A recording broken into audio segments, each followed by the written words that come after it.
happy first day of summer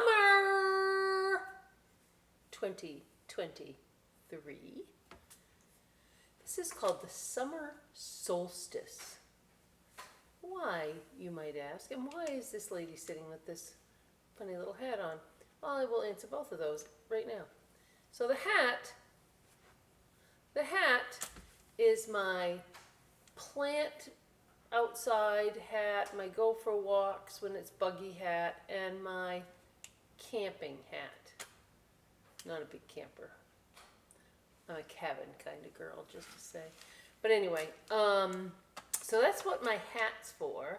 And of course, it's the first day of summer. Okay, now summer solstice. So today, my friends,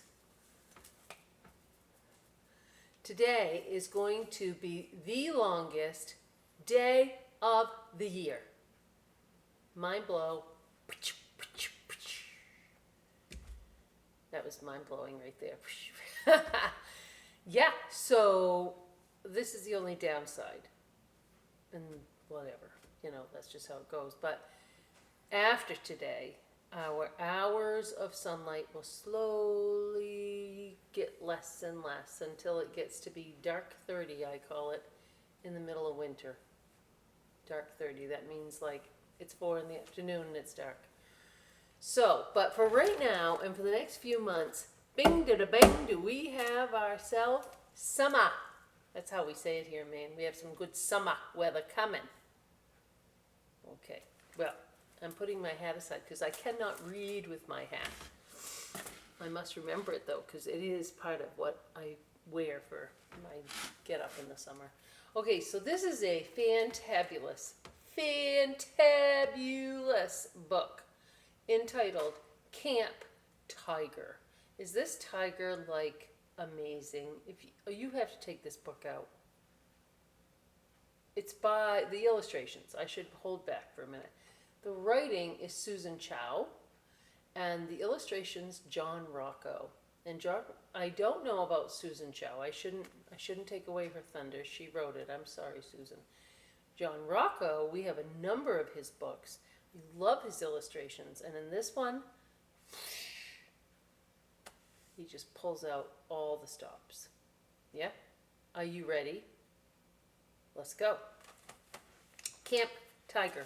So on the inside flap, they have all the stuff one needs for camping. And you need a lot of stuff, right? You need the first aid kit and the lights and the canteen and the paddle and the backpack and the swimsuit and the boots. You get my point. There's a lot of stuff. Maybe that's why I'm not a big fan. A lot of stuff. I shouldn't say not a fan. It has some really lovely things about it. Anyway, here we go. So here's a family. Now this family, instead of going on the first day of summer like it is today, they're waiting until the end of the season, just before school is to start. Okay? So a little cooler, a little quieter. Every year, my mom and dad and brother and I go camping at Mountain Pond. Very beautiful area. We drive a long time on the highway and then a long time on roads that zigzag until we're on a road that isn't, or that is, just dirt and rocks. The pine trees scrape the sides of our car. I think we're lost, and then the road zags, and there's Mountain Pond, like a mirror in the trees. 'Cause see, it's reflecting in the water, so like a mirror in the trees. And here they are, leaving the city, the busy, and now in the quiet. Main life, main life. It's September, the end of summer. As soon as we get back from camping, we have to go to school. My brother's starting 4th grade, and I am starting 1st grade. I don't want to be a 1st grader. I liked kindergarten. I like choice time and building with blocks. I hope our camping trip never ends. Most people feel that way about summer. Most people. Especially when they, get ready to go back to school. We have a campsite on the far side of the pond with a big mountain starting. Yep, it does say starting behind it. My parents both really like it. It's so beautiful, they say, and so quiet. And it is absolutely gorgeous, right? There's his big brother jumping on the rocks and the little guy watching. Mom and Dad are scoping out where to put the tents. And now something very unexpected will soon happen. Get ready. We take our stuff out of the car and talk about all the things we'll see. The eagle fishing for its dinner in the pond, the salamander with red spots on its back, and the chipmunks that come to steal food while we sit by the campfire. The air feels cool. I find a red leaf on the ground because it's getting to be fall. Oh, look what happens. While we're working on the tent, everything gets real still. My mom puts out her hand in the way that means don't move and don't talk. That is a universal mother sign, I think. It's like the hand. Maybe dads do that too. A tiger steps silently out of the woods and stands next to the stone fireplace. The tiger is orange with black stripes and has a stern face and big, heavy paws. But it seems smaller than a tiger should be. It's still big, like our neighbor's German shepherd that scares me sometimes on the sidewalk. But for a tiger, it's small. It doesn't scare me. It also looks thin. And it talks. We have to use a little why would this tiger, these are my questions. Why is the tiger there? Why is the tiger thin? Why seems like a young tiger, right? And why does the tiger talk? None of these questions get really answered, just to let you know. Do you have an extra tent? Asked the tiger. I have a cave, but I still feel cold. I know that we do. It's a 2-person tent that we brought as a place for me and my brother to play if it rains. Yes, my dad finally says, while my mom stares at him. We'll set it up when we're done finishing this one. It's a very friendly family to set up a tent just for a tiger that happens to be walking out of the woods talking to them. Now, this is a beautiful, beautiful picture. See how the sun dapples through the leaves onto the ground. That is a tough, tough thing to do as a painter, to really make that look very realistic, but it's quite realistic. And look at the tiger. He's not like tensed up at all. He looks like a house cat, like cleaning himself. We set up the 2 tents in silence, and I noticed that while we're working, the tiger starts acting like a cat. A more regular cat. He sits down and grooms himself slowly, especially cleaning his paws. I don't see any claws. He must have them pulled in, and I think he's cleaning himself to make us feel more comfortable with him. It works. My mom keeps looking over at him, and I can tell that she thinks he's beautiful. When we're done, my dad holds out his arm in that goofy way that means voila! Like, it's done, right? And see the mom, she definitely is watching, not like in fear. She doesn't look fearful. She looks captivated. Like, that is a magnificent looking animal. And it is. Way to go, John Rocco. Can you unzip it for me? The tiger asks. I look at his huge heavy paws. My dad does. The tiger lowers his head and steps in carefully. I follow before my parents can stop me. Zip us in, please, I call back. You can zip it yourself, my mom says. Don't snag the fabric. All summer, things my mom used to do for me, like make my bed in the morning or fold up my clothes, have become things that I have to do myself. I can do them, but I wish she'd do them. Yep, we wish that. This time, though, I zip the tent quickly before she can make me come out. Now, here he is in this little tent with this tiger who we don't know where it's come from, but it's in the woods. Look how this is a beautiful picture. Oh, I don't know, it just seems so cozy right there and warm. I bet that tiger's warm and soft.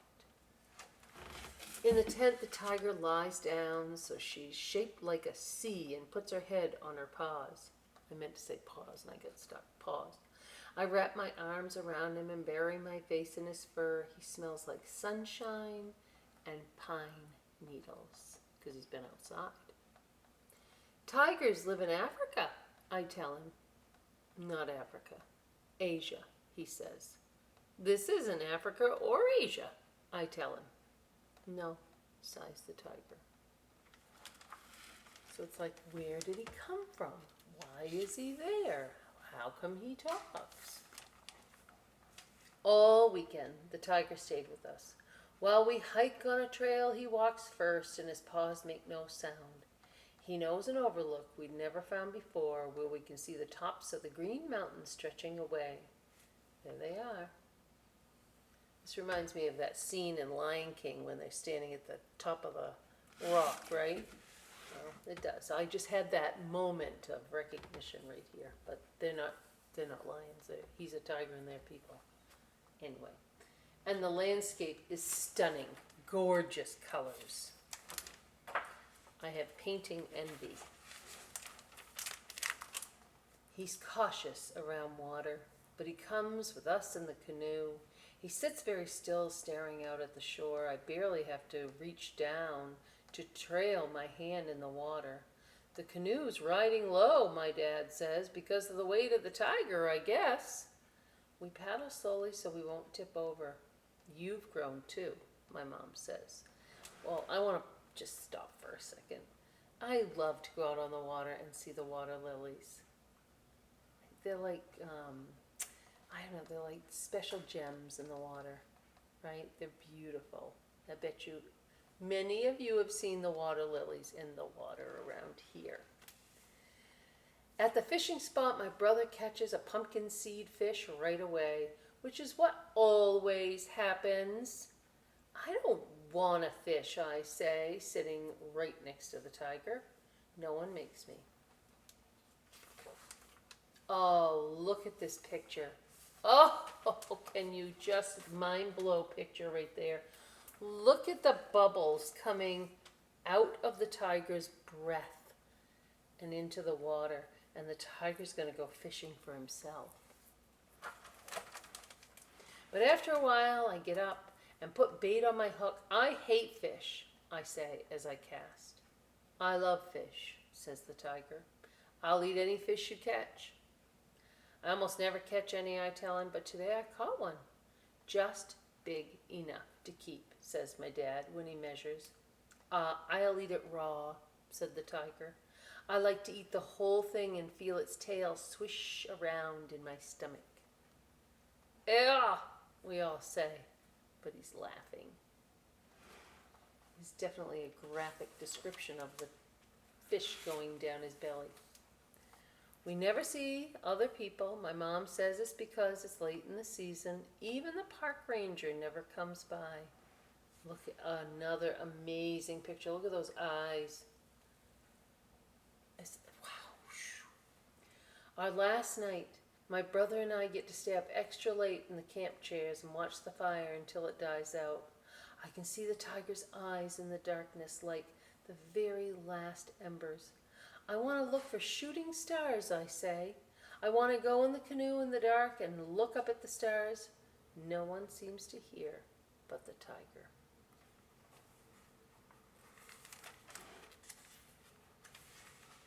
Fire embers are scattering. Look at this picture. I'll take you, he says.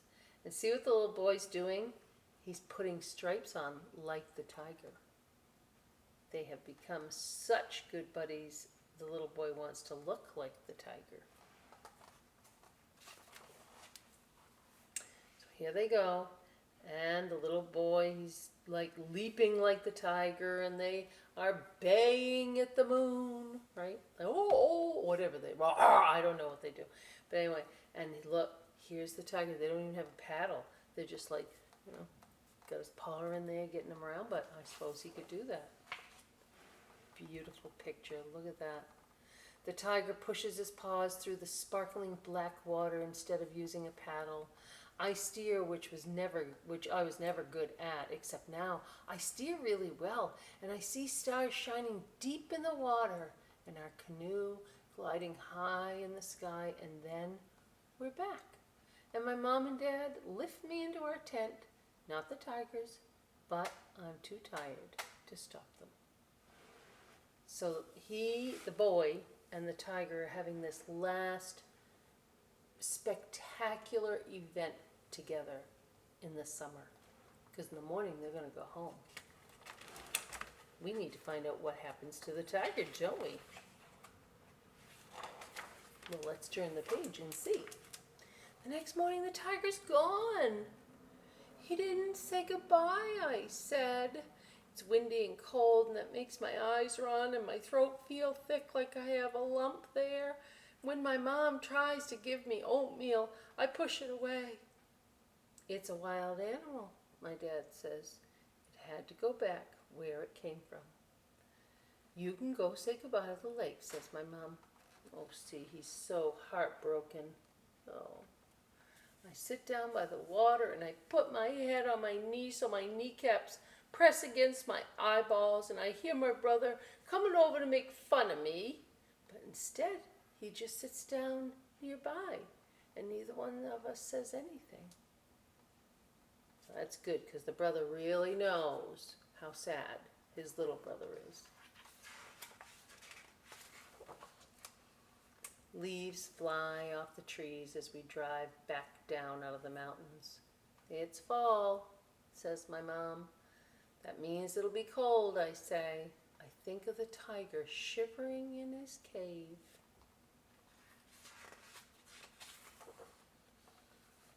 When we get home that night, I draw the tiger exactly the way he looked. I'm going to take it to show my new teacher. Time for bed, my mom says, but I get her to give me 5 more minutes. Now look what he's doing again. He's making, those tiger stripes on himself, and here's his perfectly drawn tiger watercolor. I want to finish my picture before I forget. And then, right, instead of a real tent, probably at home you've done this, I used to do it over chairs at the dining table. You drape over blankets and that's your tent. Camp tiger. We don't really find out what happens to the tiger. Maybe there's going to be a follow-up book. That would be good, wouldn't it? Well, hang on, my little tigers, my little cubs out there. Oh, maybe big cubs. Maybe it's big cubs watching. And in a minute, we're going to go over and make a very cool craft. See you momentarily. A camping we will go, a camping I will go. Hi-ho the dairy-o, a camping we will go. Ooh. Well, okay, friends, that was just play. I'm all just playing here. Anyway, this is our camp scene. This is fun, eh? Okay, so your kit will be right here, the tent. Now, I got thinking, what if you add to that? What if you add a scene behind it? So I had painted this stand of trees. That means just a bunch of trees, this stand of trees. And I thought it added to it was, oh, I like it. Yes, I do. I like the yellow and the brown and the green. So let's get back to how to make this cool tent craft. All right, I'm going to put it down so you get me. Here I go. Here goes the 101. Crafting 101. You're going to have 3, I guess all orange, some might be red, craft sticks.